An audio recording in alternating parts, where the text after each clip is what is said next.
Welcome to the Portland State University Showcase. We are the PSU Student Ambassadors, and we are here to kick things off. Every day we welcome families and students to campus. We help people in our community to learn about college and understands what it means to be a PSU student.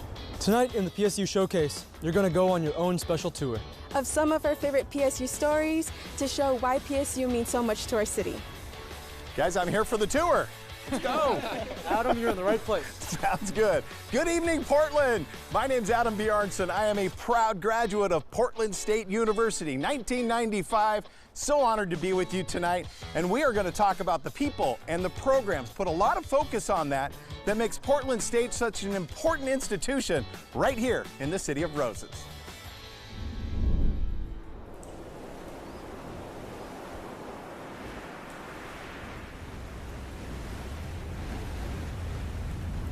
Change. It doesn't come from just anywhere. Change comes from believing in something and having the courage to question everything. From going against the norm till we make it the norm. From embracing failure till it frees us to succeed. And igniting the conversation till we ignite new ideas. Change comes from a university born of it, a campus built by it, and a city who fights for it. Change doesn't come from just anywhere. It comes from within.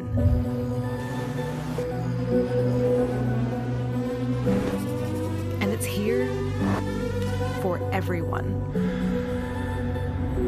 Portland State University. Come to change. All right, so next up, we've got something very special for you. Ann Carmel is a 3-time Emmy Award-winning comedy writer and stand-up comedian. He served as the head writer on The Late Late Show with James Corden, where he won an Emmy for his work on Carpool Karaoke. He's also the creative genius behind the very good podcast, All Fantasy Everything. He's also a Blazers superfan, and maybe most importantly, he's a proud graduate of Portland State University. For all this and more, Ian is being honored by Portland State as the 2023 award winner for Alumni Achievement. I'm excited to go grab a slice with this Portland legend. That looks like Swedish design to me. That looks like you would buy that at like a West Elm. Avoid those TV cameras at all times. Why? That could be a little bit like unnerving. Not to be too dramatic, this is where my life changed forever. Let me in! Okay, let's go. Let's do it. We are here at Pizza Jerk. Yes. And this is absolutely one of the crown jewels of the Portland State campus. Love this place. I wish it was a Pizza Jerk when I was here. Right. I think it was like a different pizza restaurant that was not quite as good as a Pizza Jerk when I went to Portland State University. Yeah, and I can't remember what exactly it was, but you're right. So much has changed around here, but yes. Your connection to Portland State, tell us a little bit more about that. My connection to Portland State is a deep one. I attended the prestigious Portland State University. I mean, Portland State is like, I owe everything that I do to Portland State University. If it wasn't for this school, I never would have discovered comedy. I never would have pursued comedy. I never would have had the training to go to Los Angeles. There were also like really fun professors who like made learning about things that would normally. I'm not like a smart person. It's absurd that like we're sitting here right now, but even someone like me who is like maybe a little bit more whimsical than intelligent, the professors here were so good that I learned about so many different things and they made it accessible so I could take that out into stand-up and like I have a lot of reference points. Yeah. Yeah. You were such a huge part of the comedy renaissance here in Portland. Yeah. In fact, in 2011, if I'm not mistaken, you were named Portland's funniest person, correct? I was named Portland's funniest person, yeah. And you probably still are today. Only when I visit, There's an interim. We have someone who, it's kind of a designated survivor situation. Okay. You know what I mean? Where all the funniest people can't be in the same city at once.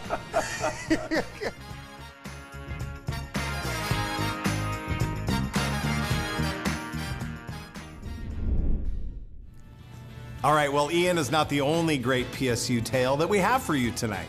Next up, we've got a whole slate of stories for you from Portland State, including an introduction to PSU's 11th president, Dr. Ann Cudd.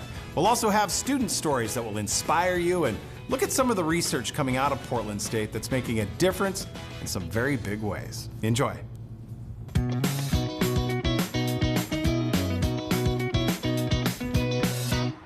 I heard a quote from one of our students where she said, "PSU believed in me before I even believed in myself."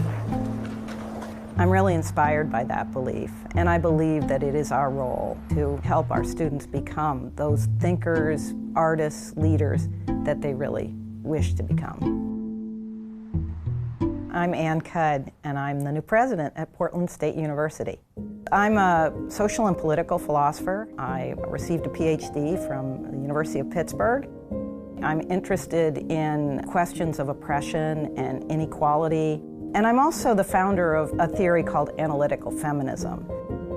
When I started to turn my research attention towards education and educational inequality, what I noticed was that higher education was really not doing a great job of creating social mobility at a large scale for sort of everyone in the system. Sure, it was making a transformational difference in individuals' lives, but on the whole, you could see that the more affluent, the more privileged somebody was, the more likely they were going to be able to benefit from higher education. So I began to think of that as a real challenge to me as a professor. How can I make a difference at scale and with the system as a whole? And so I saw academic administration as an opportunity to try to make systemic change. Now being here at PSU, where there is such a strong access mission, where we're trying to open doors of opportunity to students from all different quarters, I think this is really the place where I can make the most impact in the things that I really care about, and that is social mobility, equity, just fighting against those forces that are oppressive. The motto of Portland State University, "Let knowledge serve the city," really speaks to me. And I think we really can serve the city best by creating great educational opportunities for all of our students and also using the research that we perform to help solve the grand challenges that the city faces. What really excites me about being here is being part of Portland's renaissance, but also, even more so, being part of each student's personal renaissance as they graduate from Portland State University and then can achieve their dreams and improve their own lives and the lives of their families. At this moment, for PSU, for our students, for our city, I am here for this vision of becoming, to create positive change so that we can fulfill our full potential together.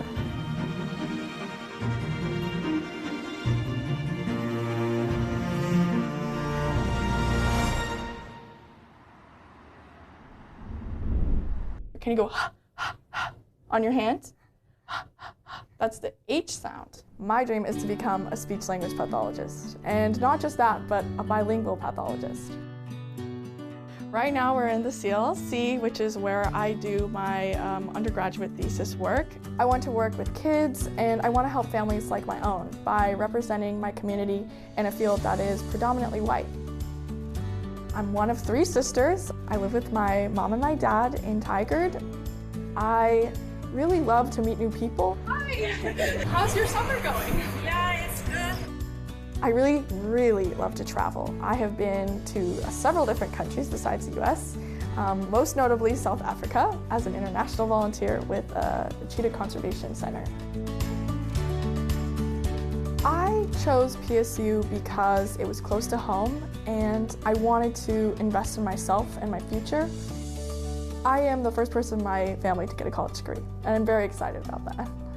I started my college career here at Portland State in the middle of a pandemic, and that was really hard, that transition. My first year here, I was taking full class roster, 16 credits, while also working full time. And then when we came back on campus, it felt like the world opened up. Here is Dr. Carolyn Quam, who is the leader for this lab. Working with Dr. Kwam has been a dream. I joined her lab, the Children's Language Learning Center, about 2.5 years ago. Right now, we're working on finishing up a project that I've been working on for the past year. It's a heritage language literature review, and we're hoping to publish it this winter. I think the ideal way to think about this would be that there's probably a lot of interrelationships. Yes, it's multifaceted. I'm a Laurel Scholarship recipient, and it has helped me immensely. It's the difference between going to Portland State and not. There are so many students who want to go and get an education and want to break out of the space that they grew up in and get those opportunities, but they don't have the resources or the support like I do to go and do that. And scholarships make that difference and can fill that gap. What's next for me is really exciting. I am going to be graduating with my Bachelor of Arts in Speech and Hearing Sciences. I am currently finishing up my undergraduate thesis for the Honors College, and right now I am applying to graduate schools in the Pacific Northwest. My parents are so proud to say that I'm going to be having my bachelor degree, and the best part is I'm really excited to say that I'm going to be the first in my family to have a master's degree. I am so proud of what I've accomplished. Now, if you've seen PSU's campus recently, you know that there's been a huge transformation of the physical buildings in just the past few years. One of the projects currently underway is really unique. PSU is in the midst of creating a new home for sciences on campus called the Vener Science Center. And it's not your typical college lab building. It's an inclusive center for STEM.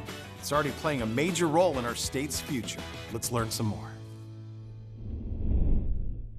All of the way things are being discussed and built are steeped in an indigenous understanding of the intimate relationship with the natural world. We had some really exciting conversations with our Indigenous students and the BIPOC team of students consulting on the project. And part of what came out of that is having the building actually represent the region of the Northwest. I'm very excited to be, we are in the 4th floor of the new, soon-to-be renovated SB1 Vener Science Center.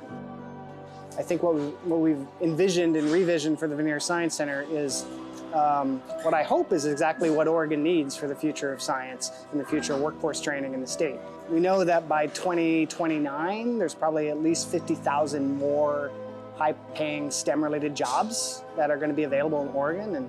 And one of our hopeful visions and hopeful goals is to really think hard about who takes those jobs. And my hope is that we're going to be able to put way more first-generation women, students of color, and PSU alumni into those positions.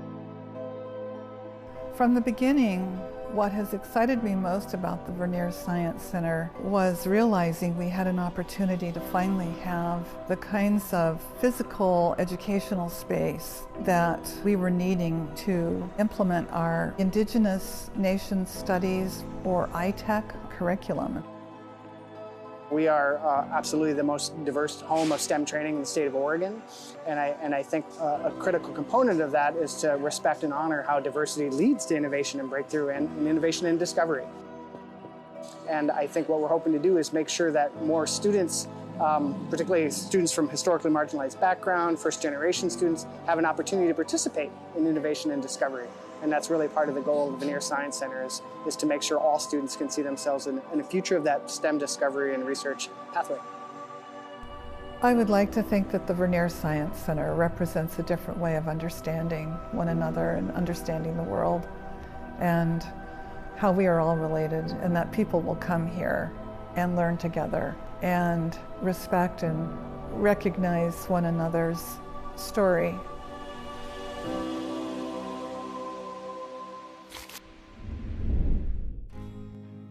Good evening. I'm Sarah Schwartz, president of the Portland State University Foundation. This is the second year that PSU and the PSU Foundation have joined forces with our friends and neighbors at COIN to bring you inspiring and entertaining stories from Portland's downtown university. Did you know the average Portlander has at least 7 PSU grads in their network? It's true. Portland State's 200,000 living alumni are everywhere. We're your family, friends, neighbors, and colleagues. Whether you know it or not, you meet PSU people wherever you go in this community. That's because PSU is Oregon's #1 university for social mobility. We are here for everyone who wants to transform their life through the power of higher education. And we're here for Portland. After all, Portland State is the only public university with Portland right there in our name. And we aren't going anywhere. Each day, thousands of students, faculty, partners, visitors, and community members come together on PSU's 44-acre downtown campus. One thing's for sure, we need anchor institutions like Portland State to enliven and restore downtown and to serve our city. Here are ways you can take advantage of all that PSU has to offer. Consider attending PSU as a student and encourage others to as well. Visit campus to take in a game or performance, visit a museum, or attend Oregon's largest Saturday farmers market. Some of the most affordable family entertainment in all of Portland is right here at PSU. Hire PSU alumni and support alumni-owned businesses. And of course, I encourage you to make a gift to support the university, its students, and this place we call home. So on behalf of PSU and the PSU Foundation, I want to thank tonight's presenting sponsors, Tom and Marilyn Fink, as well as every Showcase supporter, for underwriting this program and for recognizing the important role that a strong PSU plays in a thriving Portland and Oregon. Thank you, sponsors, and enjoy the show.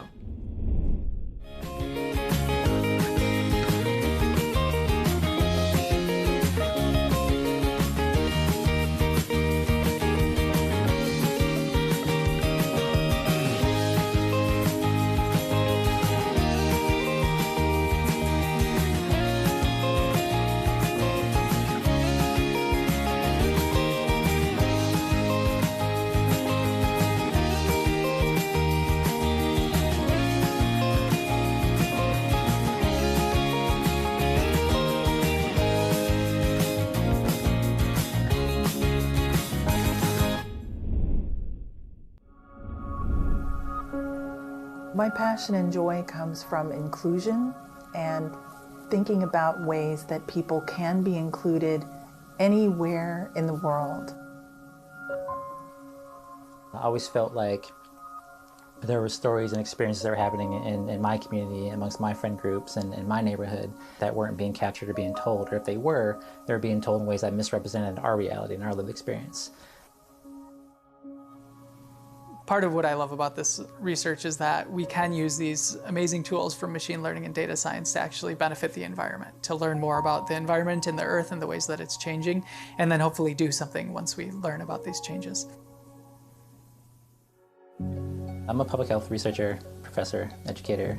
My specialty area is social epidemiology, and my work really tries to change the narrative in the story that we hear about population health inequalities.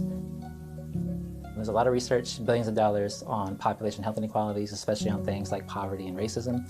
But a lot of that research is not done by folks who have experienced the health outcomes or the social inequality that they're studying. And this idea connects to the broader aim that I have in my work, is this idea of decolonizing public health research and knowledges. And so what we really focus on is participatory methods, having folks do their own research, analyze their own data, collect their own data. And then part of that process for me is using creative methods, creative arts as a part of that process, right? And so I engage music and poetry and other various art forms like photography to help elicit kind of those place-based health stories. We have to ask ourselves who's doing the research about who and for whom. I work in the area of machine learning where our goal is to take data and turn it into useful information we can act on. One project that I'm working on involves characterizing the seabed on a really massive scale, so throughout swaths of hundreds of thousands of kilometers across the ocean. The data we have to learn from is actually ambient noise in the ocean. So we might send out an underwater glider, and this glider can stay out in the ocean for months at a time. And what it does is it listens. It uses the noise generated by surface waves or maybe other sources of noise in the ocean. And from that noise, we want to determine whether we can learn about what the bottom of the ocean looks like. One area where we might employ these kind of methods would be monitoring parts of the ocean where we think there's potentially harm to the plant or animal life, for example, in a coral reef, if we're afraid that there's decline due to climate change or something. Getting baseline measurements and being able to monitor these regions over time is a really important part of that puzzle. Mobility, I think, is a civil right. Inclusion is a civil right, and those are the things that motivate my research. My most recent project has focused on wayfinding, the process of getting where you want to go. And adults who are blind or deafblind are traveling on our campus, and they're learning to navigate indoors and outdoors. A wayfinding tool, what it does is it helps a person pick up on digital information in the environment, spatial information, and it puts it in an audio format or a tactile format or both, and it helps a person read the environment in real time. What was really cool about our study was people were able to really tell us what helped them understand more about the campus, but also helped them gain some confidence that they knew when they were getting closer, or they knew what landmark was associated with their destination. The thing I think about design is if it's inclusive of people with vision loss or hearing loss or both, then it's more inclusive for everyone.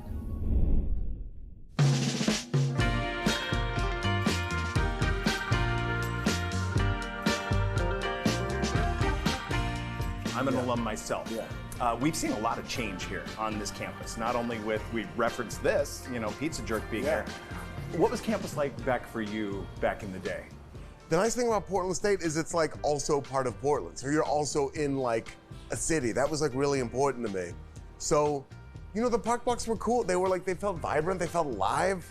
You were like hanging out with all sorts of different students. People were like playing music in the park blocks. Like you would see, this was in the era of flash mobs. So every now and then you would see like a flash mob in the park blocks. And that was annoying. That was annoying even then. But I understood that they were having fun. And it was nice to see other people having fun.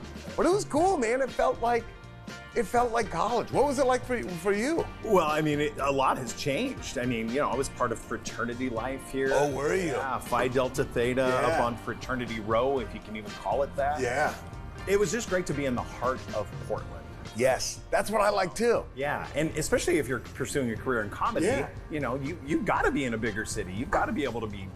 It was fantastic because when I took the improv classes at Portland State, I took the first one, and then there was the second one, and then I went back and started TAing the first one and the second one, because there's only so much you can learn and in a classroom until you have to go out and actually start being practical about it and actually doing it. And what was nice about going here is there was this whole city here of people who would come see those shows. So you could go out, book a small theater, put a show on there, and then come back to class and talk about what you learned in that thing. So you were able to actually take what you were learning and be practical about it and actually go do it without having to drive 3 hours to go to another city. No, the campus life here, I wouldn't have changed it at all, but I was like you. I was on the extended plane. Yeah. Well, why wouldn't you? It's funny now, but at the same time, you're like, why would you leave? Why would you leave? You're like, I don't need to, I'm not in a hurry to knock this out in 4 years so I can get out of Eugene. You know what I mean? Because I've gone to the 3 restaurants and I don't know, you could go out and you could let knowledge serve the city even before you were done graduating.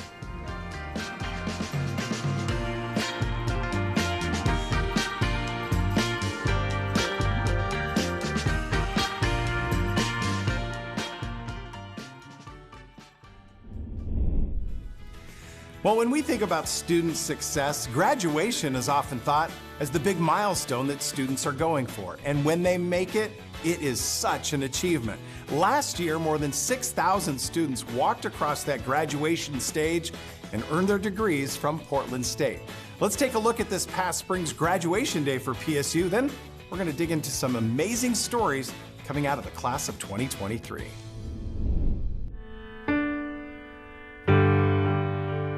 Welcome, everyone, to Portland State University's 2023 Spring Commencement. Today is a special day that crowns the efforts of your academic career thus far. It is a benchmark that many of you have set for yourselves and are now achieving. I will never forget my first week here at Portland State University. I was so overwhelmed by the reality of the journey that was about to begin. The doubt, the regret, the ugly crying, and impending doom of not being smart enough. We have written papers and defended projects, and we came through. You are worthy of investing in your education and your passions, no matter where you come from. Thank you, Portland, for being my first home away from home. And thank you, Portland State University, for being my wings.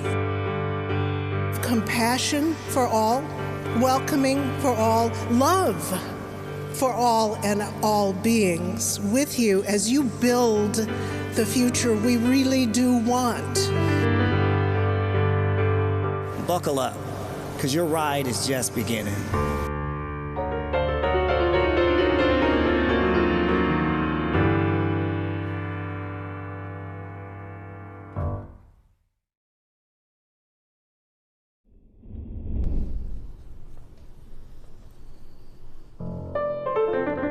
When I first started piano at 8 years old, I could barely sit still enough to play. But by 14, I was in love.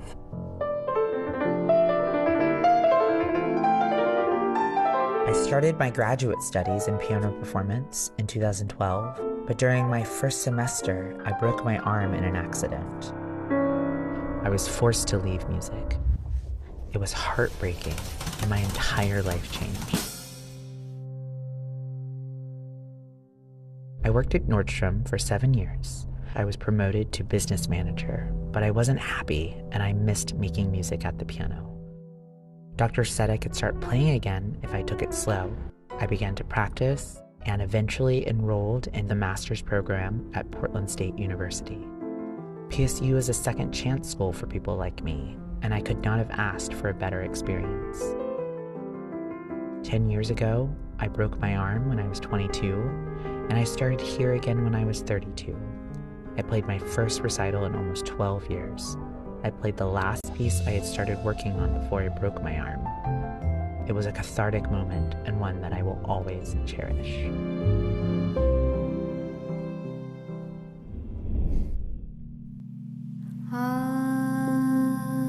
My story began in another continent. I was born in Somalia. The Civil War forced my family to become refugees in Kenya. We came to Portland just in time for me to start high school.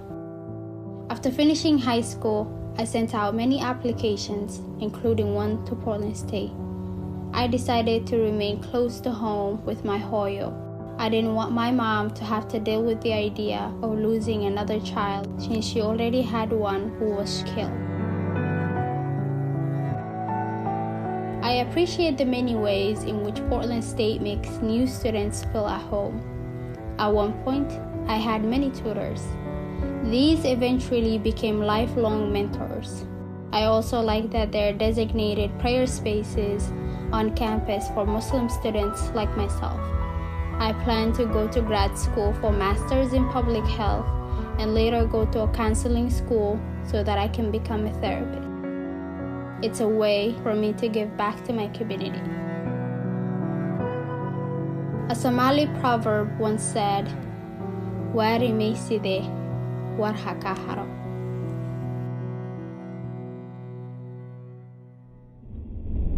I was always an avid learner, regularly going down research rabbit holes. High school was a difficult time, and I dropped out.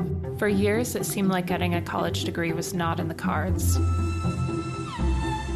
In 2017, two life-changing events came together.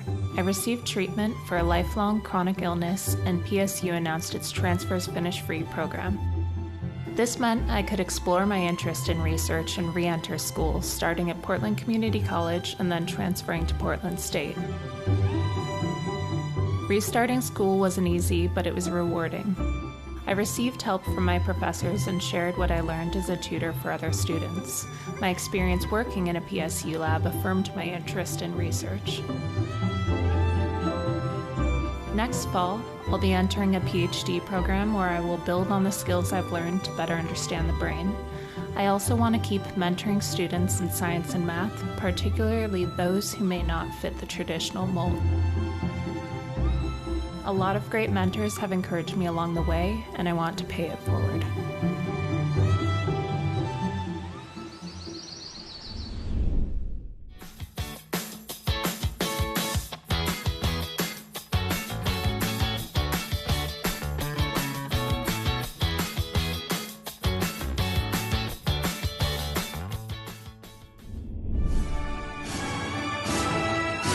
More than 5,500 Portland State University graduates took home degrees in 2023. Although they could get a minor and certificate in Chicano Latino Studies, they could not declare it as a major or get a degree in the subject until now. There's a lot of excitement. The degree program launches this fall under the leadership of PSU professor Dr. Cristina Herrera.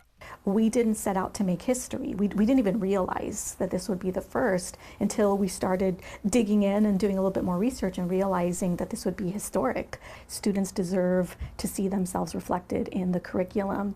And while students have always had an opportunity to take classes due to our offering the minor and the certificate, we wanted to take it a step further. The Chicano Latino program will offer Bachelor of Arts and Bachelor of Science degrees.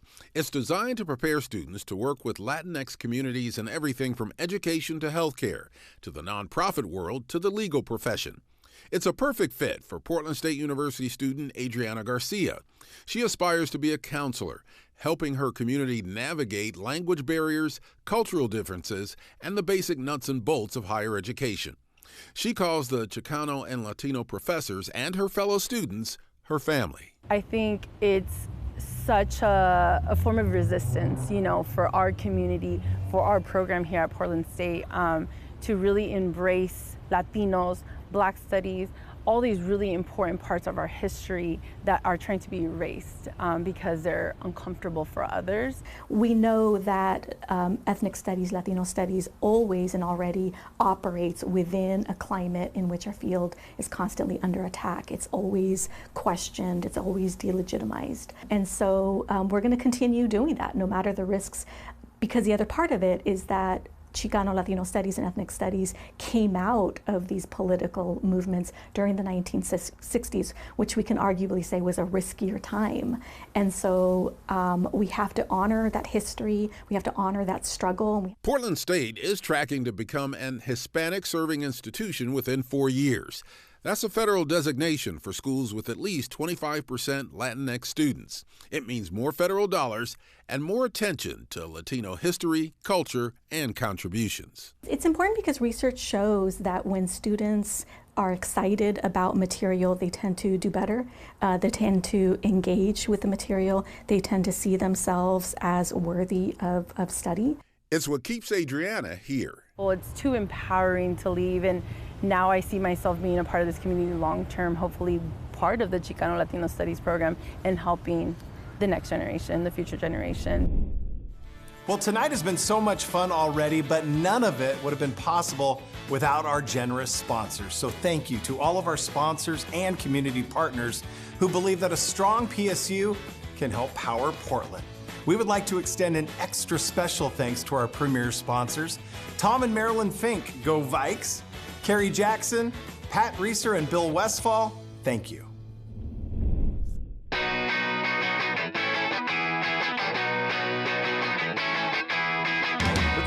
Can we talk about James Corden?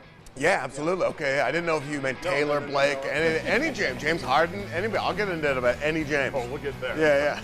How did that ever come about? I remember watching TV one night and going, Ian Carmel. I'm like, that's Ian? Oh yeah. What? Oh yeah. That is awesome. I started on the Late Late Show. I was one of the first writers on the Late Late Show. So when James moved to LA, he got the job hosting the Late Late Show, but this was before anyone knew who he was. This was before I knew who he was.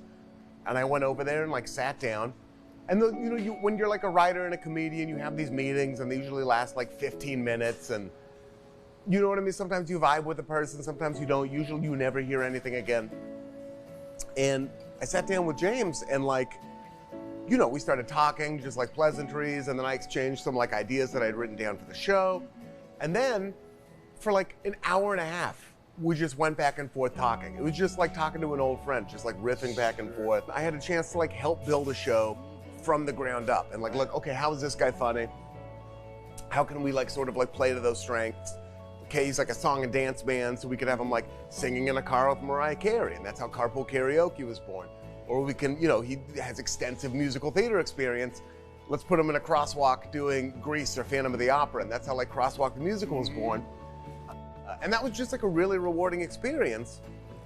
And then, I stayed on the show. After about 4 years, I became head writer of the show, which was really cool, which ate up a lot more time. But, after having like started on that show, it was really rewarding to do that. And then once COVID started and we lost our in-studio audience, they put me out there just to sort of riff with James, just like we did in that first meeting back at that bar, you know what I mean, like 5 years before that. And yeah, we would just go through like the monologue and like, just joke back and forth through the stories, and that's how I ended up like being on television. When you're doing comedy and you kind of dip back into your Portland days and you have an idea, was there anything here at Portland State where you kind of got some of that from? There was so much of my early especially my early stand-up was like almost completely based on experiences at Portland State University. Sort of at ground zero of this like you said, there was the Portland comedy renaissance, but also just sort of like a Portland kind of like artistic renaissance as well. Like people were rewarded for being the most themselves they could be. And I also got that when I took theater classes here at Portland State University, that's also what the professors pushed. It was just like, this feels like a greeting card, but it's like be yourself, everyone else is taken. But it's so true. And especially in arts, like if you are pretending to be someone else, at some point you're gonna hit a ceiling because you can only go as far as other people have explored. And I felt like here in Portland, we were really encouraged to be like, the most us versions of ourselves and take that like as far as it could possibly go, and we were rewarded for it. And the people who didn't do that kind of weren't rewarded for it. You didn't see them on as many shows. They didn't win, Portland's funniest person, whatever that means. Like they kind of hit a wall. And everyone else here in Portland, the people who are the most themselves, like in my scene, Ron Funches, you know what I mean? Shane Torres, those people who really like took who they were and took it to its like logical extreme. Like those were the people who you saw excelling. And I also felt that like, on Portland State, like in those improv classes, that kind of thing. It wasn't like just repeating the same jokes you saw like at that point, like in a Will Ferrell movie. It was like doing your own weird new things. I got to do a lot of that here at Portland State.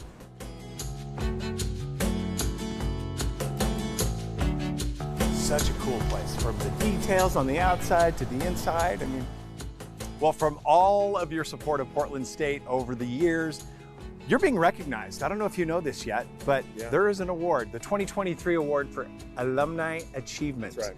And what does that mean to you to be recognized that way? Frankly, I think it's long overdue. You know what I mean? It's long overdue, this award. I didn't want to say anything. I didn't want to throw the school under the bus because I do owe so much to it, but like, no, it's amazing. I mean, it's amazing to be like, when I found out I was getting the honor, I honestly thought it was a mistake, and there was like another Ian Carmel who did something in genetic engineering. I guess it's a testament to the fact that like, there's so many different ways to learn and so many different ways to educate yourself and prepare yourself for life.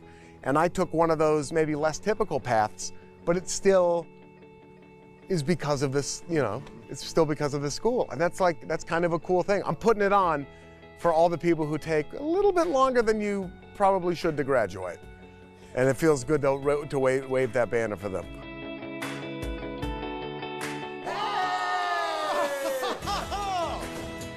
What's up? Victor, I think I found my new home. This is your spot? Yeah. Okay. I appreciate you, but me, the guys, the Viking, I think we're going to start anew. We just need to find somebody to run point for us, and we've got a new starting five.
Good luck against Eastern.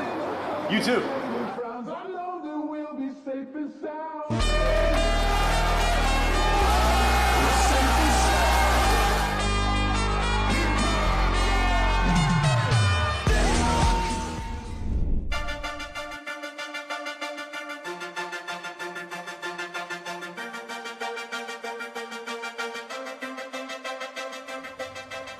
Well, I could not be more excited to be out here at Hillsborough Stadium today. That is because Portland State is taking on Cal Poly in football today. And one of the guys behind all the magic in this rivalry threw for, 592 yards against Cal Poly a few decades ago. None other than the guy who I feel is the best football player to ever come out of Portland State. This would be John Charles, and that 592-yard performance. What do you remember about that day? Oh man, it was, God, it was a night to remember. It was crystal clear. Everyone showed up to that game that night, and so we went in with the mentality that these guys are going to come out and bring 110% effort, so we got to be able to do the same thing. And 8 touchdowns in that game? Yeah, man, I threw, it was 8 touchdowns. We threw, when I say we, the team, without the team, none of this would have been able to happen. It was in less than 3 quarters. Okay. So it was 592 yards, 8 touchdowns, and less with 3 minutes to go in the third quarter. Let's get people acclimated with who John Charles is. With your resume here at Portland State, 58 touchdowns in 2 years. 58, that's crazy.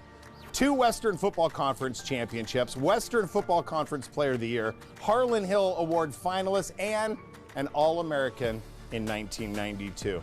Of all these accomplishments, which one are you most proud of here at Portland State? Seeing our guys in the locker room happy, right? After we won, that they're just ecstatic, going home to their families, talking about the win, just seeing them happy.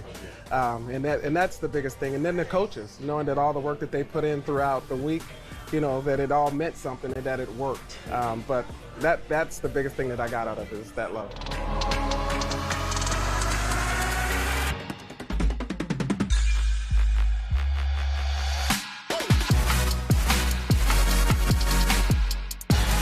And then from there, you had a shot in the NFL with the Atlanta Falcons, right? What was that experience like? Well, I went wounded. So I'd broken my wrist with 2 games to go at Portland State. And when I got to Atlanta, right, June Jones, who was an alumni here at Portland State, called me during draft day and said, John, we know you broke your wrist. It's your throwing wrist. We're going to give you a chance. So just look at the draft and don't get really hurt by not seeing your name scroll because you didn't hit a round. You're going to come and we're going to give you the time to heal and let you get your arm right, and then we'll put you in the game. Okay.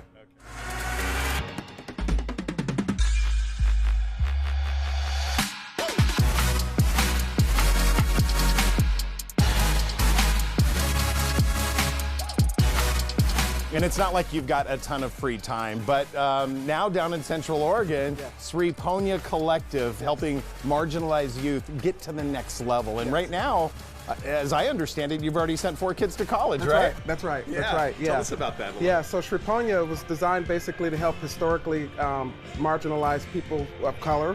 And with that, we wanted to be able to embrace and help people with substance abuse, drug and alcohol, any types of addictions. And so that's from youth to adults.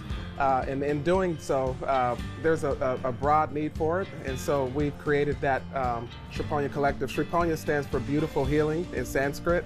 And I didn't start Sri Ponya. Another person, a couple did, Greg and Jennifer Mead. And so once they started that, they brought me in to be the CEO and actually guide it and take it to another level where we can embrace and take people of all cultures. All right, excellent. One of the other things that you've done is in your free time, which is very minimal. You've started your own line of barbecue sauces, which, by the way, I've had it for the last couple of years. It is fantastic. Thank you. Yeah, John John's barbecue sauce. Tell us a little bit about that and how it started, and an alumni-owned business as well. Well, I had what I thought was the right recipe for a bunch of years. Well, then when COVID hit, there was nothing to do, right? Everyone went inside. I wanted to come outside, and so I had all these ingredients for what I thought was a good sauce, and I pulled them out. I started trying to get it all, working together, and it wasn't. So I threw several ingredients out, and once I figured out what that was, I started figuring out a way to bottle it and got it to those people in that Central Oregon community who are raised on beef, right? And then we took it to the next level, and so now it's in over 20 stores. I think you said you like the spicy stuff. I love the spicy stuff. The spicy will take you for a ride, but it won't kick you out the car. And my slogan is sauce so good even the meat asks for it by name. It's that good. It is. All right, should we dive into some of this now? Yes, we should. Yes, I think we've got some pulled pork sandwiches. Let's do it. All right. Let's do it. Honestly, how is this not in every store? I mean, I love this sauce. You've got a coin toss to go do. I do. Honorary coin toss guy today. John Charles, we'll see you up here in a little bit. Thank you, Adam. Cal Poly, it's your choice. Tails. The call is tails. Mr. Charles, go ahead. Go.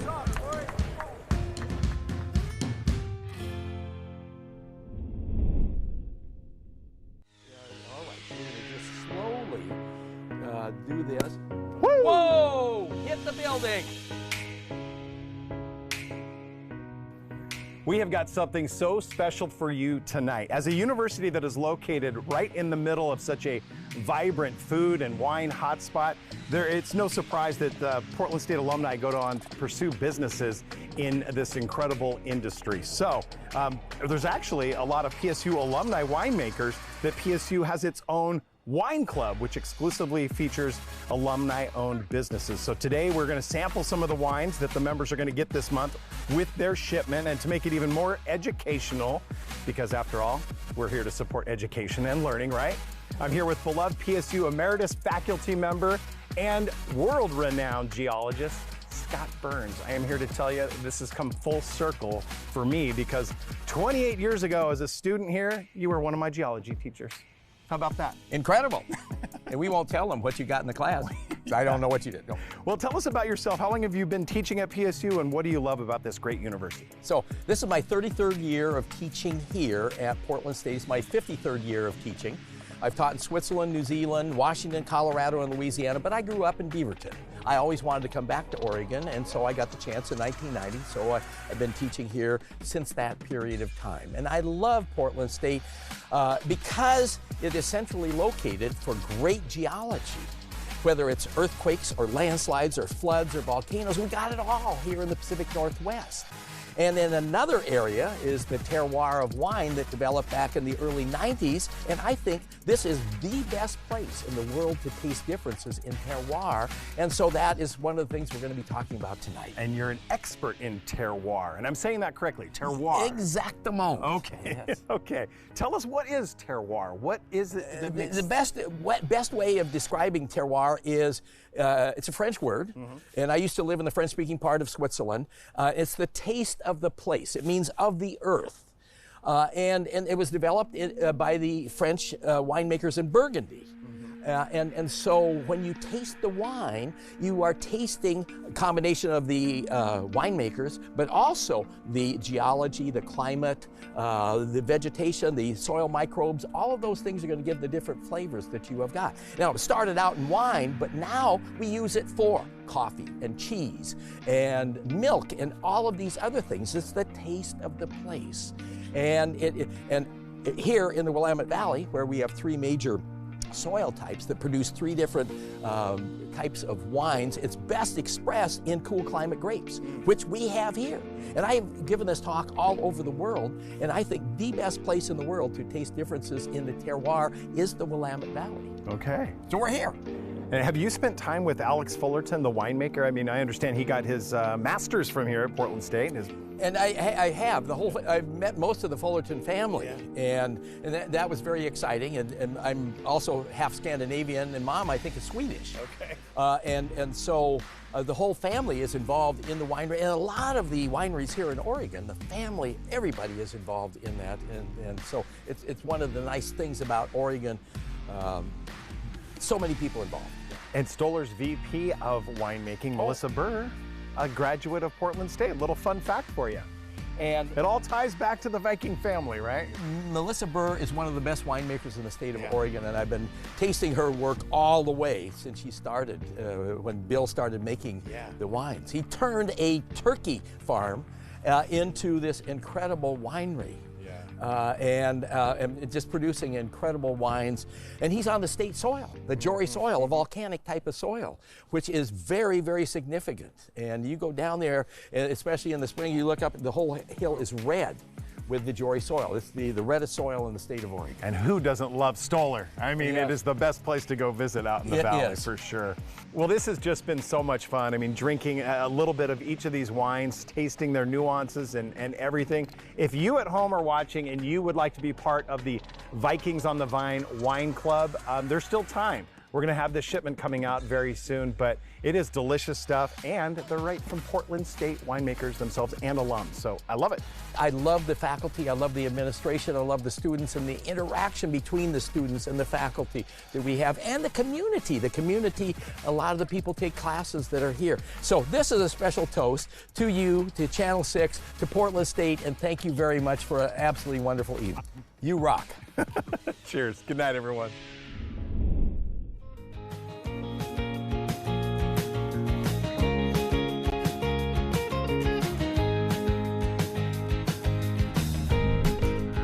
Well, that is our show. Remember, Portland needs a university like PSU, and PSU needs a city like Portland. Thank you all so much for your support. Good night, everyone. Go Vikes!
Nothing better than Portland's finest water. It's delicious. Straight from Bull Run. A Benson bubbler in front of the Simon Benson house.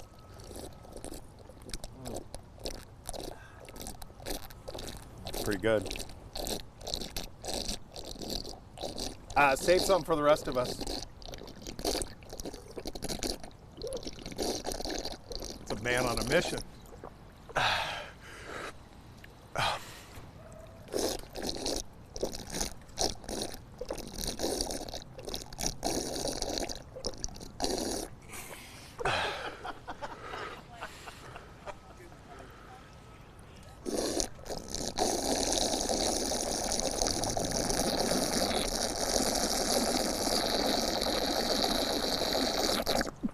All right, let's go.